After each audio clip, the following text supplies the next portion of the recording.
Welcome to Red-tastic. Story 1. I, 31 male, am one of 3 children and the only one who is unmarried at the moment. I am an expatriate, so sometimes the homesickness gets real. Plus, navigating new places can get really expensive, especially once the locals find out you are not from around the area. I've been here for 2 years and still just getting the hang of it. Since I don't have any other responsibilities, I took it upon myself to look after my parents. Mom 62, Dad 68. I send money home regularly for necessities and luxuries. I have never really refused my parents anything if it is well within reason and my budget agrees. Anyways, several months ago, my parents reached out to me asking for money.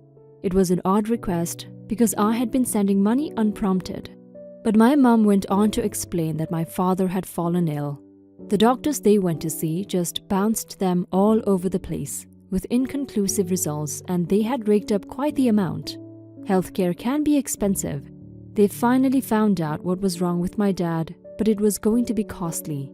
She had talked to my siblings who were close by, but they didn't have anything to spare because of their own commitments. My mom then went on to say that perhaps we could just make my dad comfortable in his last days because it would be so much to ask of me. Since I had no dependents, I felt confident that this was the least I could do for my family. I held on to hopes of my father celebrating more milestones with me, so I insisted that my mother sign up for whichever treatment it was, for as long as there was a slight chance of my father getting better.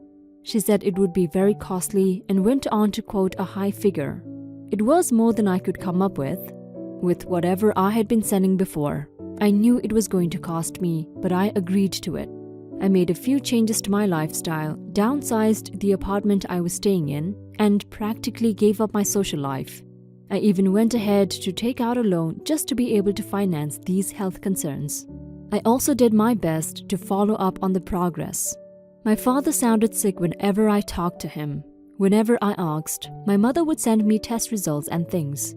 I didn't understand much of it, but the doctor's final comments always read, "No change." My mother would also send pictures of my dad in his hospital gown, hanging out with nurses and taking his meds. His smile looked weak and his entire demeanor seemed defeated.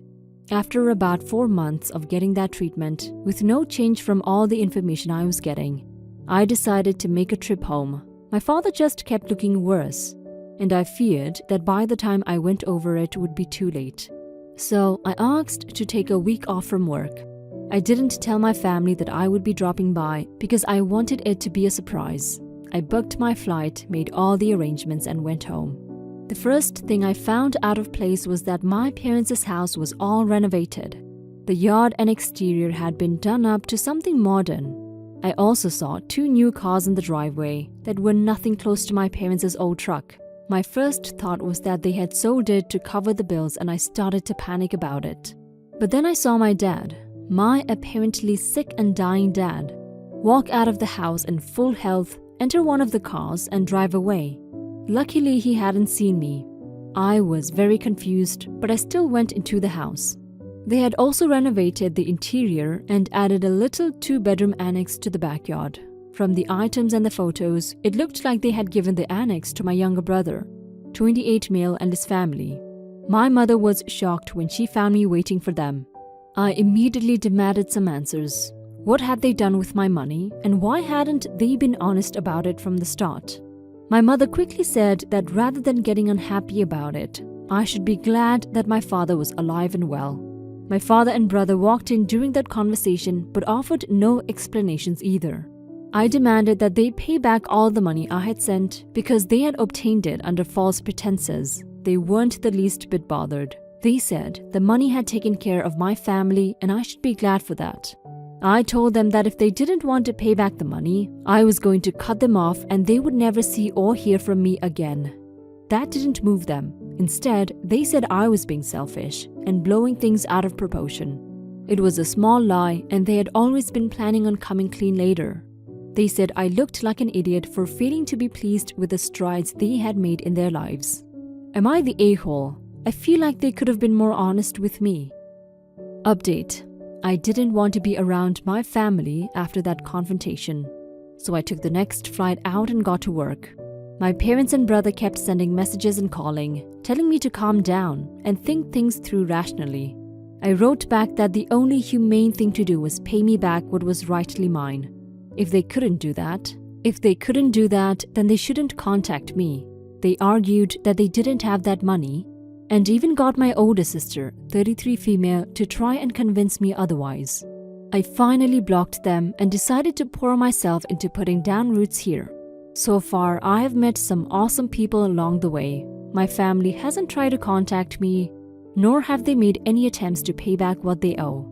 I've decided to forget about the money and just move on with my life without them. Your family is awful, OP. I'm so mad on your behalf. I don't understand how you could just let them go. They lied to you, played with your emotions by making you believe your father was dying. They took money from you under the pretense of taking care of your father. And the worst part is, they feel no remorse. They believe they're in the right, and you're just overreacting. What kind of family are they? Your siblings also ran along with their plans to take money from you. They all don't deserve to be called your family. You deserve a better family. I hope you never have anything to do with them ever again after cutting them off. Take care, OP. Story 2.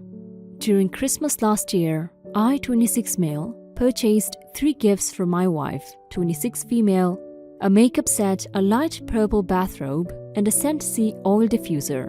When she opened and I noticed an obvious lack of enthusiasm, she opened them quickly, simply said thanks and moved on. After Christmas on our way home, I asked her about it. She stated outright that she didn't like them. While these were things she had asked for, I had missed obvious details on what she wanted. Yes, she had stated she wanted a robe like her sister had gotten, but her sister's was neutral tones, and that she wanted something white or light grey instead. Yes, she had asked for a diffuser, but had told me to get a small model. The one I bought was too big. She said it was lazy gift-giving. I was pretty upset. After a heated argument on the way home, she left the gifts in the car. They sat there for a week. After a week, I boxed them up and sent them back. I asked her if she wanted them before I did, and she said I could do whatever I wanted. After I did, we fought about it again. We both ended up angry and agreed to no more gifts for birthdays and holidays. Fast forward to Valentine's Day, I plan a dinner out and a walk through a light display in a nearby park. My thinking is to replace gifts with events, nothing material. I honestly thought it would be a nice compromise. During dinner, she is obviously upset. I ask her what's wrong, and she tells me that she was one of only a few women at her work who didn't receive flowers. I told her we had agreed no gifts, and instead we were going to spend time together and do things. She said flowers aren't a gift. They are a show of love, and that I was just being petty. She stated, quote, "I'm sorry I made you feel bad during Christmas. I didn't mean to, but I want flowers on Valentine's Day." After that, she says that she apologized and that this no gift thing isn't working. I told her that apology wasn't very genuine and that I was holding to it. During my birthday, I'm too busy to do anything. On a trip to the liquor store a few days before, she asks if I want anything. I tell her a band I like, and she buys me a bottle. Her birthday rolls around, and I plan a trip to a local festival she's been talking about, and then an evening out. The day comes, she enjoys the festival, we have a delicious meal, and come home late. When we get home, she asks for her gift. I told her we agreed almost a year ago no gifts. She says I'm not showing her love or respect by being so spiteful. I point out the agreement. She states that after Valentine's Day, the agreement was off. From her view, she had apologized and we should move on. She yelled, "Haven't I paid for Christmas enough yet?" She reminded me about the bottle of liquor and how I had asked for it. It all ended with her calling me an a-hole and saying I'm holding the fact that she didn't like my gifts against her. So with Christmas only a few months away, am I the a-hole? Everyone sucks here, OP. When you have really specific preferences, you should be really clear about them. And when you don't like a gift, you should be gracious about it. She failed at both these things. But then she said the no gifts rule wasn't working for her and you ignored her and just kept on with it. You're both terrible at communicating with each other. You two should be better and fix it. Now for some comments. Everyone sucks here. Yeah, her reaction to your gifts was shitty. You are married. Stop being petty and figure out what you actually wanted to do. If you want a better apology, tell her. If you actually don't want to do gifts anymore, tell her. If you want a specific gift list, because gift giving shouldn't be a competition of how will you pay attention to random things your partner says over the year, tell her. Everyone sucks here, but you're only a little bit a-hole in my view. Your wife behaved horribly on Christmas, and it sounds like she did it in front of your extended family. Then she was embarrassed on Valentine's Day and unilaterally decides the deal is off, except only for her apparently, since she did nothing for your birthday. She owes you a genuine apology and maybe a little self-reflection. And then you guys can talk about gift giving going forward. I'm going to be an optimist and say no a-holes here. I think it may come down to a difference between how you communicate your affection for each other. There's a thing called love languages, which are ways partners have of expressing love to each other, which are receiving gifts, quality time, words of affirmation, acts of service, devotion, and physical touch. It sounds like she might express her love through giving gifts and expects you to do the same. If that's the case, great. Talk to her about the love languages and see if that's the issue. If it's not, she's probably materialistic and there's nothing you can do to fix that. Story 3. Would I be the a-hole if I don't tell my brother his wife cheated on him? So, a little backstory. My brother got married 1 year ago, and since then, I and sister-in-law have become legit best friends. She tells me all of her secrets, and me and my brother share the same relationship. They are swingers as well, and he has made out with girls before, and she's allowed to hook up with others too. The only condition is that they tell the other who it is and ask if it's okay. Okay, so now my sister-in-law started going to the gym and started talking to the personal trainer there, and they started to hang out. Outside of the gym, at the park or beach. My brother started to question her if she liked him as more than a friend, but she told him no. Now, my brother was always encouraging her to get out and meet people, but when she met him, he got all possessive and didn't want her to hang out with him.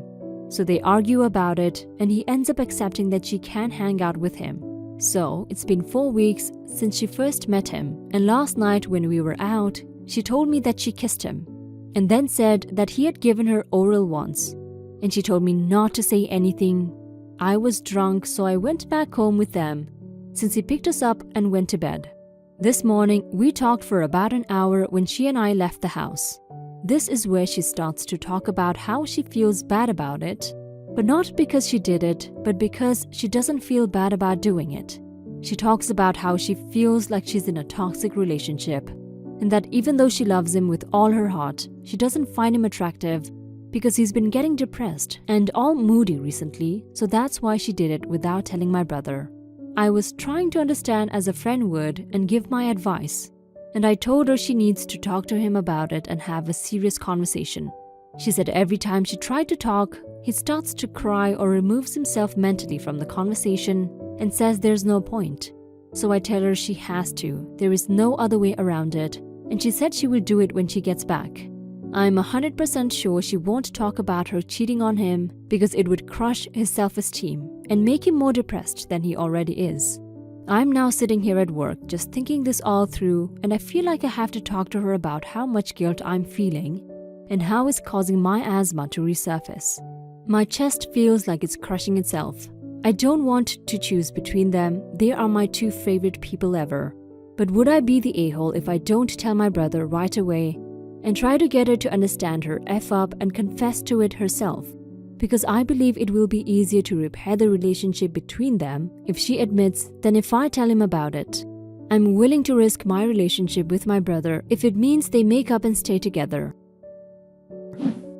You would be the a-hole, OP, if you don't tell your brother. His wife cheated on him. He deserves to know, and since she won't tell him, I don't think she will. You should tell him. He's your brother. His welfare comes first, and your sister-in-law is obviously in the wrong here. You shouldn't protect her just because you guys are friends. Your brother probably won't take the news well, but be there for him. Let him know he has someone in his corner. Good luck, OP.